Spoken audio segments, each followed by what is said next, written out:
Hi, you guys. Welcome to Module 10. This module deals with Oculesics, which is the specific term for eye behavior in the study of nonverbal communication. It's one of the things that we think we know the most about, even if we haven't studied it. So that makes it sort of interesting from the standpoint of what you can get from this chapter to kind of um, demystify or debunk some of the things that you might think you know about eye contact. So, in this week's discussion board, I want to talk about gaze. So, gazing at someone or having someone gaze at you. And the discussion board prompt is about if it's creepy or is it flattering, and some justification behind that. So, are you uncomfortable with somebody looking at you? Always. Yes, no, maybe. Does that change based on who is looking at you? So if the person is super hot, is it okay that they're staring? But if they aren't, do you get a little creeped out by it? Do you ever find yourself staring, or have you ever been accused of like being kind of a creeper or a gazer, someone who makes too much eye contact or kind of gets lost in the system? So your discussion board, you're going to make your own post first before you can see the posts of your classmates. And that is just so that people aren't all putting the same response. So the idea is that we're going to talk about the functions of gaze, and we are going to talk about what's acceptable and what's not. So hopefully that will be interesting. Your journal this week is also about eye contact. Weird. And how you use it. So I study nonverbal behavior for a living, right? So I kind of tend to nerd out when I am in, public settings or anything that I can basically turn into an observation, I do. And that gets me in trouble because I am watching what you're doing, I'm watching what your tone says, I'm watching your body movements, I'm watching your eyes, and I am not listening to you at all, right? So I will remember, what you were wearing on the day that we met. I will remember if I thought you were lying to me about something. I will remember all sorts of things, but I won't remember your name because I didn't listen. And that sucks. It has gotten me in trouble on multiple occasions. So my use of eye behavior needs to kind of be improved in terms of it also needs to include some listening skills, which is another element of communication, but just not particularly in this class. So for your activity report this week, I ask you to do something which is basically staring and or completely avoiding eye contact. And then you're going to write about your observations doing that. This is one that people tend to be fairly uncomfortable with, and sorry, but you have to do it anyway because I said so. And the reason that I sort of force the issue on this is that I really want you to understand just how powerful eye contact can be in your daily lives. So that's important. And we have a lot of kind of socialized norms about what you should and shouldn't do using eye contact, and so that can be pretty interesting as well. So moving on, some things that I want to talk to you that's kind of the supplemental information for this module. Whenever I teach this class, I get a lot of questions about deception, right? I get a lot of questions about how do I know if someone's lying to me? And I think this is valid because it's one of those things that would be great if we could all be walking lie detectors. It would give us a lot more peace of mind, right? But the thing is with lying is that a lot of beliefs about lying are linked to eye contact. So most of you have probably heard that if someone's lying to you, they won't look you in the eye, right? The problem with this is that everybody has heard it. So instead, now when someone's lying to you, they make this conscious effort to look at you specifically so that you don't think that they're lying to you. So it's kind of one of those where the science behind it may have been accurate for a period of time, but it no longer applies. liars tend to do things that aren't necessarily related to eye contact. They will cover their mouths when they're talking.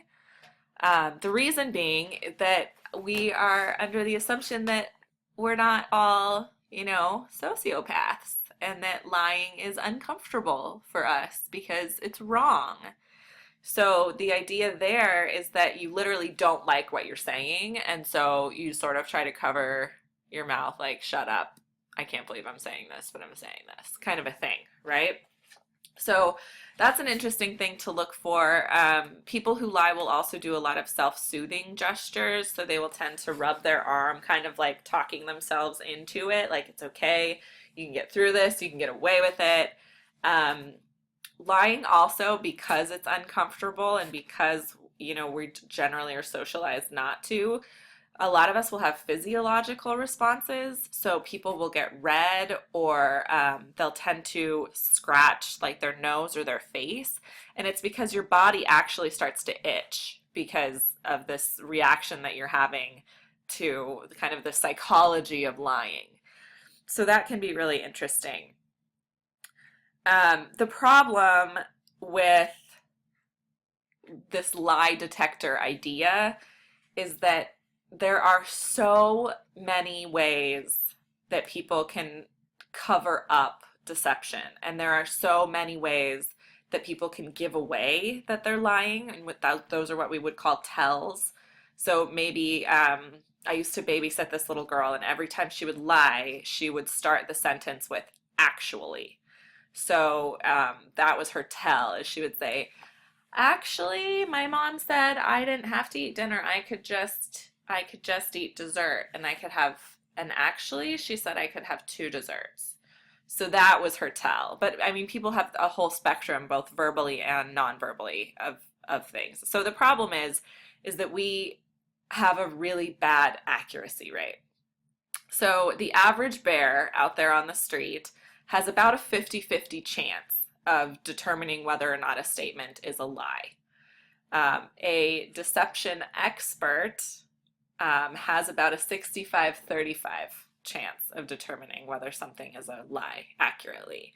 So years and years of studying this doesn't necessarily improve your results all that much, which I think is really interesting because I've had situations where friends will say, I want you to watch him and see if he's lying to me. And I'm like, I would love to be able to do that in my life, but I can't, because with any degree of certainty, even though I've done this for a really long time, there are so many variables at play that it can be a really tricky thing. So I'm sorry that there's not, um, kind of a solution to the deception problem, but there isn't. So the next thing I want to talk about that's related to lying, but that isn't necessarily wholly dependent on eye contact, but it does involve it, are hemispheres of the brain. So here, I'm going to switch us over to this picture.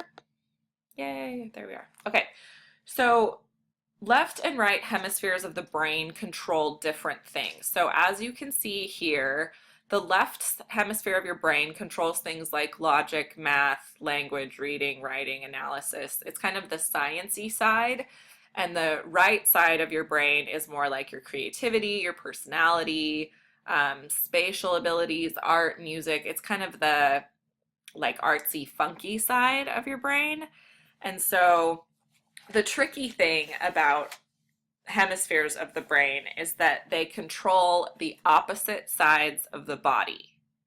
So the left hemisphere of your brain controls the right side of your body, and the right hemisphere of your brain controls the left side of your body. So this is sometimes difficult to remember. A way that I used to remember it is that I think about left-handed people. So people who are left-handed tend to be more artistic, right? Like a lot of artists, a lot of poets, a lot of cinematographers, actors, things like that are all left-handed. And so we think of those people as being really creative. And so if that's the hand that they use, then I know that it's the opposite, right? So that's the right hemisphere of the brain. So that's something that works for me. It might not work for everybody, but it's just kind of something to think about. So how this relates to deception or lying is that when you are lying, you are essentially making up a story, right?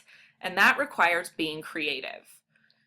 So if you have to be creative to come up with this lie, what side of your brain are you using?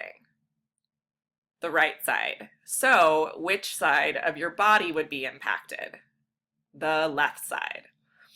We have also heard a lot about how people who are lying will look down because they don't want to look at us because they feel bad about lying. But again, this is one where so many people have heard that now people are either looking you directly in the eye, or more commonly, statistically speaking, people will look up without necessarily noticing that they're doing it. But because they are also creating this lie at the same time, they will look up and to the left. So if you're like, hey, did you take 20 bucks out of my wallet? And, little Joey goes, no, I think I saw that fall out of the car when we were in the car. Then you'll know that that's likely a lie. I mean, obviously that's not a fail-safe either, but up and to the left is an indication of lying. Memory is also something that you can tell by eye contact. So memory is linked to the right side of the body because it's logic based, right? And then language also moves either up, down, or laterally. And it depends on how far back the memory goes. So if I am asking you to recall, what your very first Christmas experience was, that's a really long-term memory. And so you are going to have to look down to sort of grapple with that. So like, what was my longest term Christmas memory? So I'm looking down and to the right. If it's a short-term memory, if I'm like, hey, what did you have for dinner last night? That is something that you can recall relatively quickly. So it's more likely to be a lateral move to the right, like, I don't know, I had Cajun pasta, right? So, and it was delicious, by the way. Nailed that. So just, if you want a recipe, just let me know.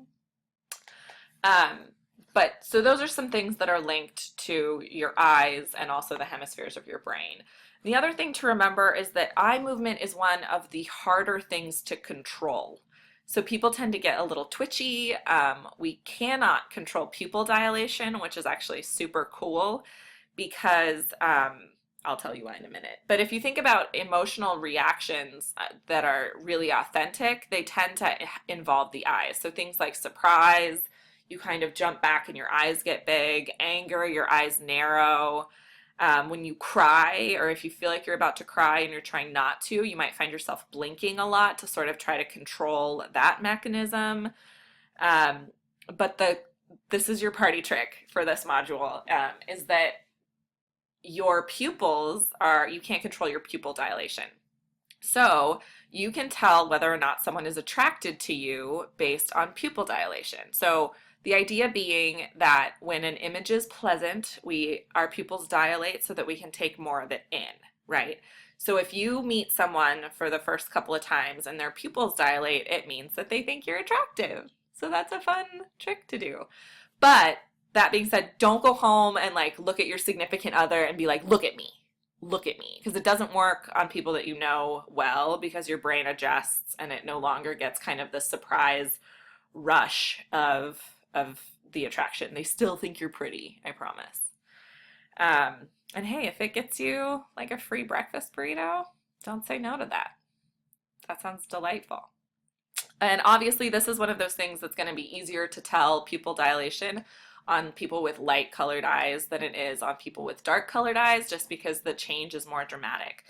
So that makes me just a dead giveaway, which sucks. But what does not suck is that not a lot of people know that. So I can still play. But that is what I've got for eye contact. Make sure that you're still working away on those research papers. And now that we've introduced the impact paper, you can start to think about that a little bit. And otherwise, I will be in touch soon. Have a good week.